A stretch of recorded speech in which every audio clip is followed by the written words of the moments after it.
അതിനാൽ ജൂൺ 5-നേക്കാളും വർദ്ധിത ഊർജത്തോടെ വിശ്വാസികൾ ഒരുമിച്ച് നിന്ന് പൊരുതിയെങ്കിൽ മാത്രമേ നാളത്തെ സമരം വിജയിക്കൂ. അതിനാൽ ഒരു ദിവസത്തെ നമ്മുടെ മറ്റു പരിപാടികൾ മാറ്റിവെച്ച് സഭയ്ക്ക് വേണ്ടി പോരാടാൻ കൂടെയുണ്ടാവണം. നമ്മളോട് അനുഭാവമുള്ളവരെ കൂടി പങ്കെടുപ്പിക്കുവാൻ ഈ ഗ്രൂപ്പിലെ എല്ലാ മെമ്പേഴ്സും തയ്യാറാകണമെന്ന് അഭ്യർത്ഥിക്കുന്നു. പഴയ അനുഭവം വെച്ച് വിമത ഡിമാൻഡുകൾ നടക്കുമോ എന്നുള്ള ഭയം അവരെ അലട്ടുന്നുണ്ട്. പിളർന്നു വേറെ സഭയാകണം എന്ന വിമതരുടെ ആഗ്രഹം ഒന്ന് നടന്നെങ്കിൽ, ഒന്ന് പോയി തന്നിരുന്നെങ്കിൽ വലിയ ഉപകാരമായിരുന്നേ എന്നാണ് വിശ്വാസികൾ ആഗ്രഹിക്കുന്നത്.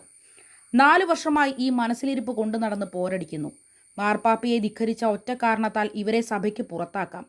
പക്ഷേ സിനഡ് അനങ്ങിയില്ല. അവർ ആഭിചാര കുർബാന അർപ്പിച്ചു. നടപടിയെടുക്കുവാൻ റോം പറഞ്ഞു. പക്ഷേ സിനഡ് അനങ്ങിയില്ല. താഴത്ത് പിതാവിൻ്റെ കണ്ടുപിടുത്തം സഭ പിളരുമത്രേ. അവർ പിളർത്തുവാൻ വേണ്ടിയാണ് നടക്കുന്നതെന്ന് അറിയാത്ത പോഴന്മാർ ഇപ്പോൾ ദേ വീണ്ടും പിളർന്നാൽ മതിയത്രേ. അതിനുവേണ്ടി